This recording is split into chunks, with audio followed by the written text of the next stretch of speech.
Welcome to episode 21 of She's Honestly Mental. Oh, it feels good to be here. It feels so good to be here. I'm excited. It is great. This is a new format. We're doing what they call these days long format. And it's basically me with a couple of cameras, my audio, a fancy light set up in my living room. So obviously, if you're not watching the video, you're listening. And imagine this: me sitting in my lounge room, which is a hybrid living room for my children, but then also my office. And it is so fun. It is so fun. And I have been in this deep place of gratitude over the last week because I have been able to create this life where it is normal for me to work from home. And if you know, this is definitely something that hasn't been normal for me in such a long time. And I am just freaking thrilled and stoked because 6 years ago, literally this week, 6 years ago, the world was going through COVID. But whilst the world was learning about COVID and dealing with that for the first time, I was also hospitalized for the second time in an inpatient mental health facility. So for me, the polarity between 6 years ago being in hospital, in a mental health facility, going through a mental health crisis, to now being in this place where I am wholly and solely content, it's pretty freaking amazing. The coolest thing with She's Honestly Mental is about, probably about a month ago, I went to Koh Samui with my coaching crew, the people that I work with, Tim and Steph from Success School. Huge shout out to these legends. We joined them last year through Spotty's Mechanical because I wanted to learn from people that were in the know that are really good with marketing and sales. And we're not the kind of traditional business that Tim and Steph would work with, but I was like, what the heck? Like, what have I got to lose? So it was just such a great opportunity to be able to work with Tim and Steph over the last 12 months.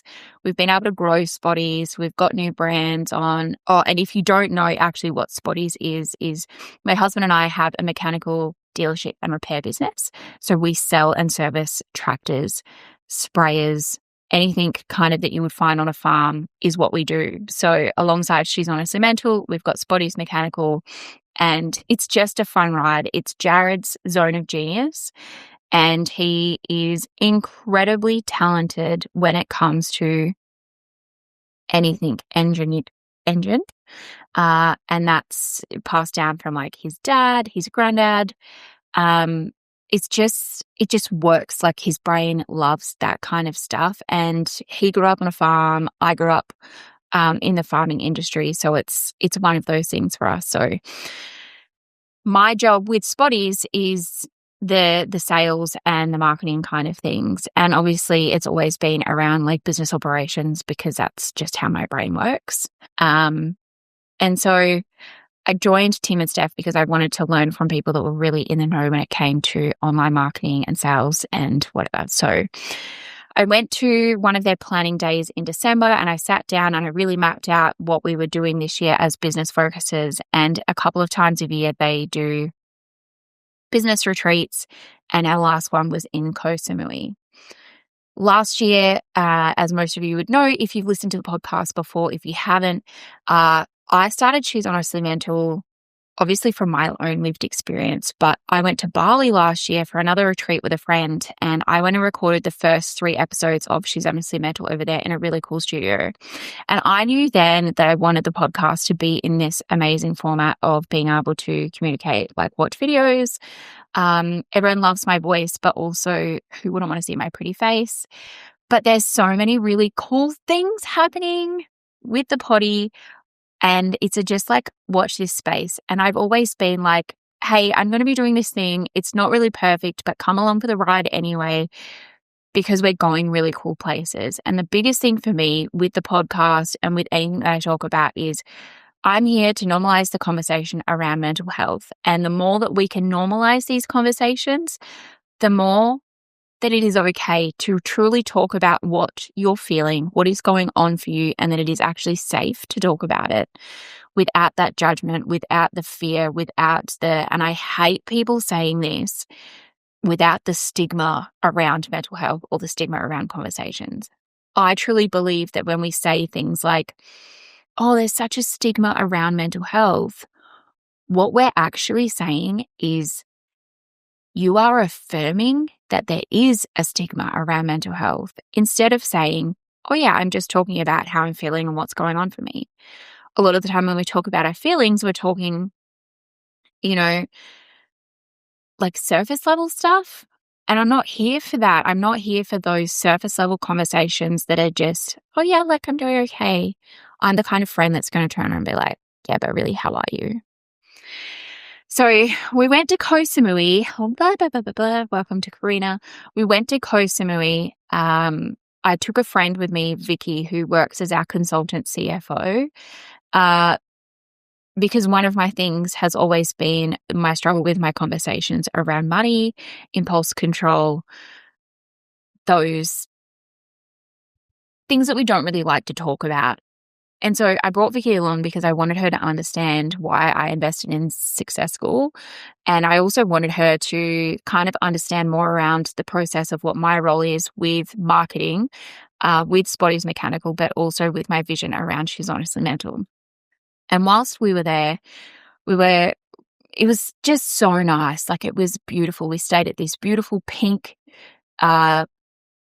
resort called Absolute Sanctuary. It was healthy. It was yoga. There was Pilates. There was a beautiful pool, but it was like a Barbie dream house in Koh Samui. And that for me was everything. I loved it. I loved it so hard. And I wanted to come home and like turn my house into this beautiful Barbie dream house. So don't be surprised if in a few weeks you see this studio and it is actually completely drenched in pink, because that's like life goals for me. Anyway, one of the nights, the first night was like this soiree dinner where you go and meet with all of the guests that have come over, all of the different business owners. And my beautiful friend Cass, who has done the branding and the brand strategy behind She's Honestly Mental, was chatting to this guy, and I was like, hey, how are you going? Who are you? Where are you from? Back in the days when we used to be in chat rooms and you'd be on like MSN or whatever and you'd be like ASL, age, sex, location. I felt like I was saying this to these people. And I said to this guy, I was like, oh, cool. Who are you? Where are you from? He's like, yeah, hey, I'm Chris Griffin. And I was like, oh, you're actually the guest speaker. And they'd flown Chris over from Malibu. He's this 24-year-old Australian guy, blonde hair, blue eyes, like very, very young, such a baby. And he was the guest speaker that they brought over, and he's got this really cool podcast called The Pocket, but he also educates and coaches people with podcasting. And I knew instantly, I was like, I want to be in the room with this guy. I want to chat to him because he knows things about podcasting and about getting really cool messages across that I don't. And I'm like, I need to know from that person. Anyway, I went back to our hotel that night, did the whole like Google stalked, like Instagram stalked him, Instagram stalked like his page and then the podcast page, and then fell upon like his landing page where it's like, hey, sign up to this and get my free guide on how to improve a podcast. And I was like, yes, please, you're the person that I need. And I went through all of those things and I signed up to like his mailing list and said, yeah, I'm keen and I want to know more. And then literally an hour later, one of his team were calling me. And I'm like, really sorry, but I can't talk right now because I'm in Koh Samui and I'm at a conference and I'm about to go and listen to him talk. They're like, sure, no worries. And I knew before I listened to him that day, I walked up to him and I said, hey, Chris, I don't really care like what the cost is, but I want to work with you because I want to make this podcast the place that normalizes the conversations around mental health, the place where women can come and listen and feel heard and be seen for exactly what they're going through, like now, in this day and age. Like, I want us to be the women that are normalizing the conversation, that we're not passing our trauma down to our children, and that we are here. Like, we are here and we are okay, and we're allowed to talk about our emotions. We're allowed to talk about what's really going on for us. We're allowed to talk about that we had a meltdown and we screamed at our children without fear, without judgment. Oh, I feel like I'm on fire. I am just so excited. Anyway, we listened to him talk and it was amazing. Everything that he spoke about was, we forget that we are human. Like, one thing, we have forgotten that we are human. Humans rely on connection. Humans rely on conversations. Humans rely on our village. And we don't have villages anymore because we've so walked away from that. And I hope that She's Honestly Mental becomes that village, becomes that place of belonging and safety for all of us. Oh, it's just, I am honored to be here. And so with that piece that we've forgotten that we've been human, you know, once Chris finished speaking, everyone's kind of rushed up to him and they're like, we want to talk to you, we want to know all the things. And I walked outside absolutely bawling my eyes out because I felt so seen. I have known for so long that by talking about my journey and what I've been through, and if you don't know, I suppose to preface is that I am a mom of 3 beautiful boys. I have a 13-year-old, an 11-year-old, and a 3-year-old. My husband and I live in Esperance, Western Australia, in the middle of nowhere. We're 800 kilometers from our big city, Perth. And you know, if you've ever seen online the pictures of the beach where the kangaroos are sitting on those, that's where I live. I live literally in this beautiful island paradise, and it is just amazing. I am at the beach or in the water somewhere. Unfortunately, during winter, it's usually at the pool, but we live so close to the ocean. It's insane. Like, at nighttime, when the wind is in the right direction, you can hear the waves crashing. It is spectacular. So we live in this beautiful little paradise, and that brings along with it really, really hard situations when you are trying to get help or when you are trying to talk to someone about what is going on in your life. For instance, like, I've been hospitalized 3 times for mental health. So 6.5 years ago, I was going through a really terrible mental health crisis. I was suicidal. I had major depression and I had generalized anxiety. It was horrible and it was horrific. And I talk more about it in detail in earlier episodes. But life for me was not really sleeping, not really eating properly. I was constantly in fight or flight. I was running my family's business. But with that, my family weren't always around. And so I would avoid going to work as much as I possibly could. My parents would ask me questions about how the business was going, and I would be like, yeah, it's all good. Meanwhile, we've been cut off by suppliers.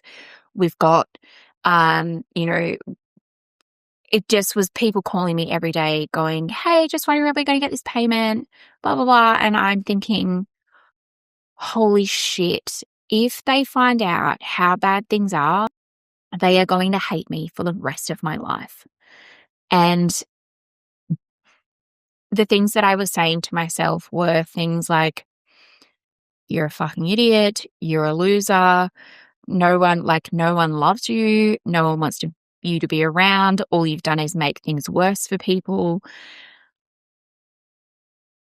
And those kind of things cut deep. But the more you say them to yourself, the more you repeat that to yourself, the more your body and your brain start to believe that that is fact. And so I got to this point where that is what I truly believed, and I thought about myself, that I was worthless, that no one loved me, that no one wanted me around, then that's when those narratives around, well, I think my family's better off without me being here, came in. And so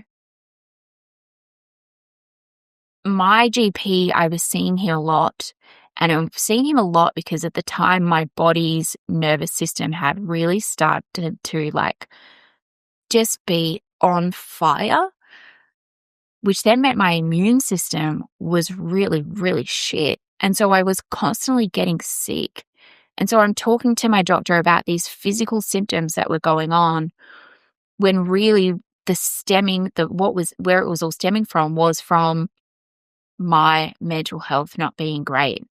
And so eventually he picked up on this and we kept having these conversations, and he would say to me, Karina, you're really not okay, but I'm kind of at the limit of where I can help you. And so that's where he said, let's try and find a psychiatrist, someone that's really good at dealing with medication, and let's see what we can do. And so we managed to find an appointment for a psychiatrist. Again, being 800 kilometers from home, it's really hard to be able to work through that.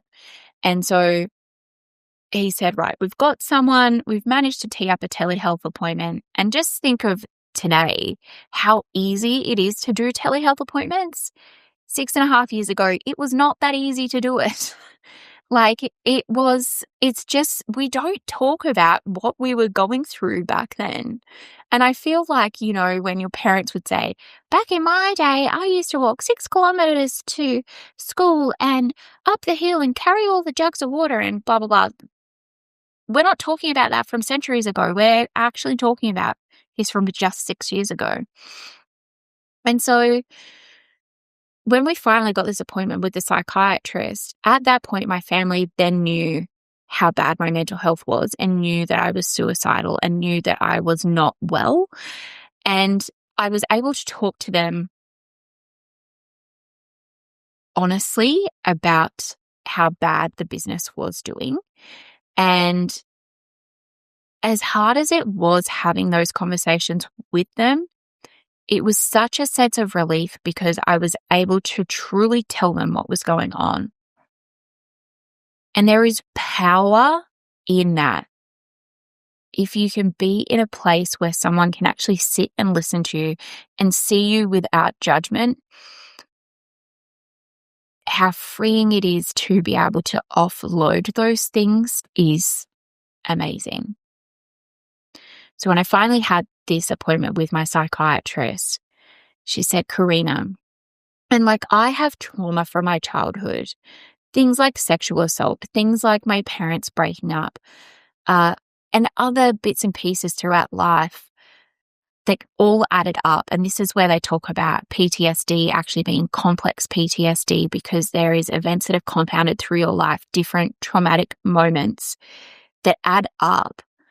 And when you enter into another situation that is similar to what's the trauma that's happened before, your body responds in the way that is as if that trauma is real, even though it's not the same situation. That's where the anxiety and the depression and all of those things kick back in, is your body's nervous system going, I've been here before. Holy shit, freak out. And she said, Karina, you have PTSD. And I just thought, what? Why? And she said things like, you've had 2 sons really close together. So my eldest 2 boys were only 20 months apart. And I remember my second pregnancy, I really didn't connect with that baby for so long. And even with my first pregnancy, I thought, what are you doing? Why are you having a baby? This is going to ruin your life. This is going to ruin everything, in a sense of I'm no longer going to be available for my family and my friends and all of the commitments that I have in my life to be able to, what am I doing? You're an idiot. Why are you pregnant? Why are you having a baby? And when my babies arrived, I remember, I would be triggered by a certain situation of trying to be committed to work and trying to still hold the life that I lived before I had children. No one talks about that. No one talks about it, what it's like to go from being someone, being a woman, being a mum, that transition of you can go and get your hair done, you can go get your nails done, you can go get your waxing done, you can go out to dinner, you can do all of these things. Like, having a child completely changes your identity. And I think not having processed traumas and things that I had been through because I was fine as a child, then becoming a mother, it just really heightened my nervous system. And they do talk about this now around women who potentially like ADHD, women that have undiagnosed ADHD when they go from being themselves, just them, to then parenting, when you have these huge hormonal changes and big rises in emotions, just how much we don't talk about that. And that if your body is not prepared and you haven't built the systems or the tools or the support around you when you're transitioning through these massive life stages, such as having a baby or menopause, how much your brain is like a fucking nightmare. It's honestly, it is crazy. And so, again, this is one of the things that I really hope that we can normalize through this conversation with the podcast, is just talking about it in a really safe way. And I do still really get afraid when I do talk about mental health and when I do talk about what I've been through, for a couple of reasons. One is because I'm very, very aware of others and their own mental health, whether something I might talk about might accidentally trigger them. And then also the judgment of people looking at me and being like, oh, Karina, she's the crazy one. And I do still actually get that. I do still have people that go, fuck, she's a looper. She's an idiot. Like, and I'm dealing with one of those situations at the moment. And I'm just having to really ground myself in who I am and that trusting of, I know I'm a good person. And if people don't like that, then that is on them. And it's really, really hard, but it's something that I'm having to learn. And so I think about how I've gone from this woman living with severe anxiety, depression, suicidal ideation, PTSD, to this woman that sits in this chair right now in this room. She's still the same person, but what she's learnt is she's learnt to love herself exactly as she is, exactly how she is, for exactly who she is, exactly the person that she is. Learning and understanding that I'm always doing the best that I can with what I know. And that if I stuff up, I own it. I definitely am not perfect. I'm a human. And humans make mistakes. But I own them.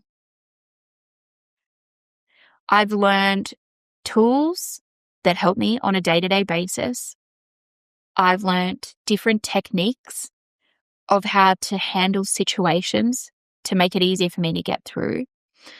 I know when I first launched this podcast, I talked a lot about how I couldn't go into Woolworths to do the grocery shopping. And now I pop into Woolies like maybe once or twice a week. Jared still doesn't love it when I go shopping because I always end up buying way more than what we actually need. But I do it without any anxiety, without any tension, without feeling like I want to vomit. And I come home and I'm regulated. So, yeah, I'm so thrilled and I'm stoked, and I am really, really excited for this new version of She's Honestly Mental. I cannot wait for the new episodes to come. And yeah, just an absolute moment of gratitude for every single person that's ever listened in. Please make sure that you do subscribe and just watch this space, because there are some really cool things coming and I cannot wait to share them with you all.